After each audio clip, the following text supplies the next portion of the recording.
में तूने मुझको थामा, तूफान आंधियों में तूने मुझको थामा, तूफान आंधियों में तूने मुझको थामा, तूफान आंधियों में तुमने मुझको थामा।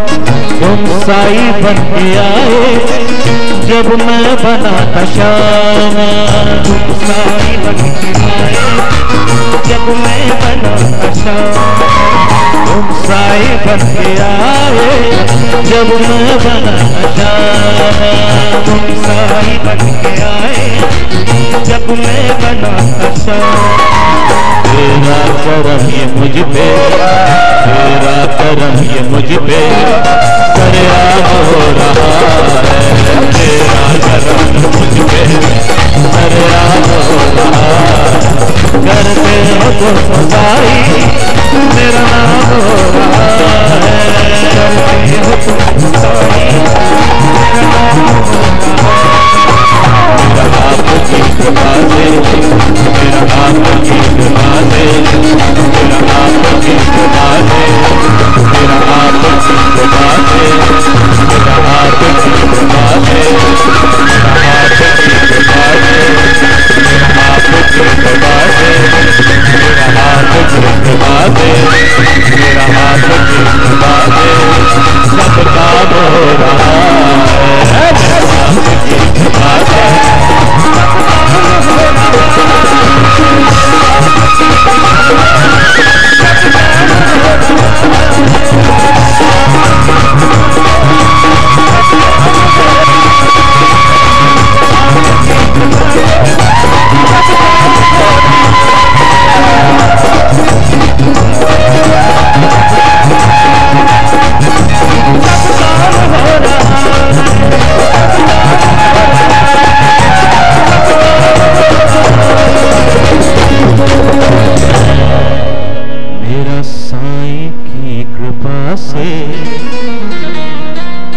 सब काम हो रहा।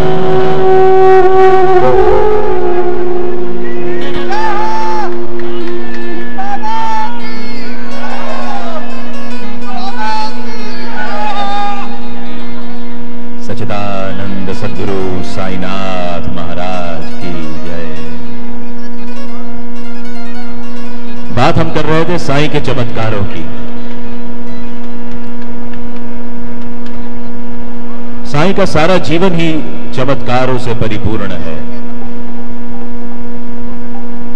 उन्होंने कदम कदम पर, डग डग पर इतने चमत्कार किए कि यदि हम उनको कहानी के रूप में समझें तो उनको कहानियां लगेंगी, लेकिन अगर हम उनको थोड़ा गहराई से सोचेंगे तो साईं का हर एक चमत्कार अपने भक्तों में संस्कार डालने के लिए था। उन्होंने हर एक चमत्कार जो किया उसके पीछे किसी न किसी भक्त को संस्कारित किया। 16 जून 2014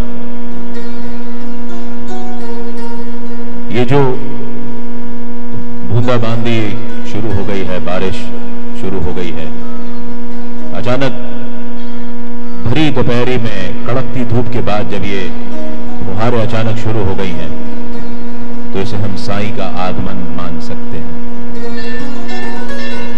अंदर किसी ने मेरी बात सुन करके घंटी बजा करके बाबा के माध्यम से इसको ओके कर दिया। ये साईं अमृत कथा जो है ये और कोई बहुत बड़ी चीज नहीं है। जो बातें मैं आपसे करूंगा दाभोलकर जी के रचित सच्चरित्र में लिखी हुई है। इस ग्रंथ की खासियत यह है कि आप इसको जितनी बार पढ़ेंगे हर बार आपको ये ग्रंथ एक नया लेसन, एक नई शिक्षा देगा। हर बार आप पढ़ेंगे तो आपको लगेगा कि जैसे आपने इसको कभी पहले पढ़ा ही नहीं। ये साईं अमृत कथा एक प्रयास है जिसके माध्यम से साईं जो आपके अंदर ऑलरेडी है, आपके अंदर साईं पहले से विराजमान है। एक प्रयास है कि आपके अंदर के साईं आपसे मिल लें। ये साईं अमृत कथा और कुछ नहीं। बाबा के एक एक चमत्कार के पीछे जो मर्म छुपा है उसको आपसे वाकिफ कराना ये साईं अमृत कथा का एकमात्र उद्देश्य है।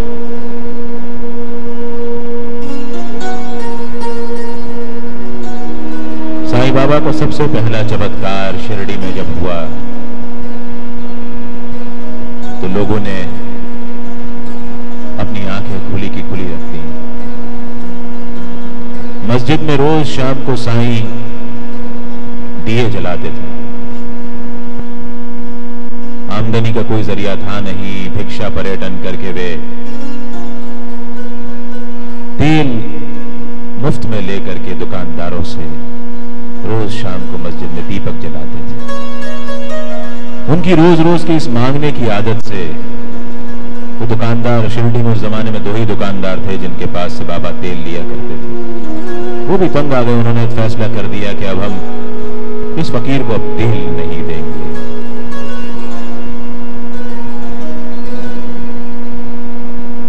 बाबा रोज की तरह उनके पास भिक्षा में तेल मांगने गए।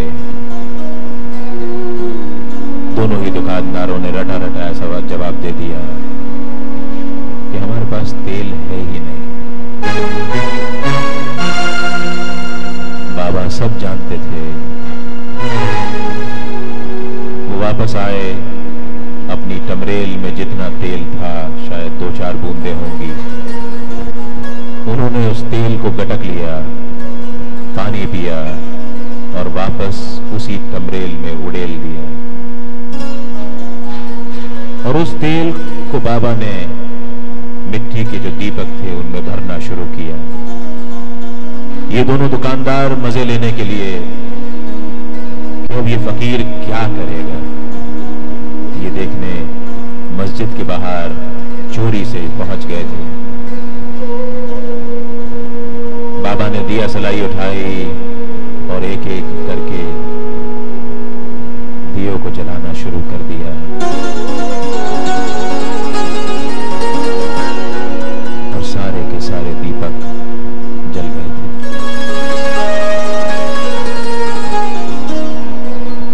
ये पानी से दिए जलाने वाला कैसा फकीर है। दोनों दुकानदार डर गए। डर के मारे बाबा के पैरों में गिर पड़े। उन्हें लगा कि जो आदमी, जो फकीर पानी से दिए जला सकता है, वो उनको ऐसा श्राप भी दे सकता है कि उनका जीवन खत्म हो जाए। लेकिन साईं तो साईं थे। उन्होंने उन दुकानदारों को माफ कर दिया। उन्होंने समझाया कि देखो भाई, ये दीपक मैं अपने लिए नहीं जलाता हूं, ये दीपक मैं जलाता हूं उस परम पिता परमात्मा के लिए जिसके आगे तुम सर झुकाते हो। तुमने झूठ बोल करके उस परम पिता परमात्मा की शान में खिलाफत की है। तुमने दूसरा गुनाह यह किया है कि तुमने वो सब भक्त जो रात में शिरडी आते और अंधेरा होने की वजह से जिन्हें तकलीफ होती, उनके साथ भी छल किया। आइंदा जीवन में ऐसा कुछ मत करना। साईं जो है वो इस चमत्कार के बाद शिरडी में जाने लगे। वो चमत्कार करते करते लोगों को कैसे बदल देते थे, ये उनकी अनुपम लीला है। इस बात का एहसास सिर्फ वो कर सकता है जिसने बाबा की आरती शिरडी में होते हुए देखी हो। सवेरे वाली आरती, काकड़ आरती। काकड़ आरती के एक एक पग पर बाबा आपका जीवन कैसे बदलते हैं, आइए हम सब भी महसूस किए। मैंने तो महसूस किया है।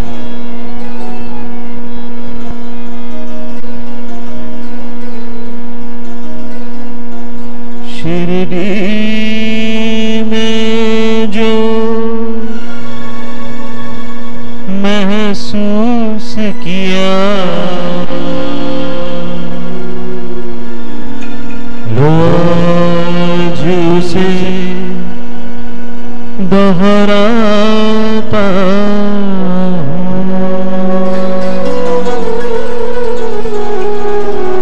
शायद तुम समझो आखिर क्यों मैं साई के गुण गाता।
दुश्मन को भी दुश्मन को भी किया दुश्मन को भी किया।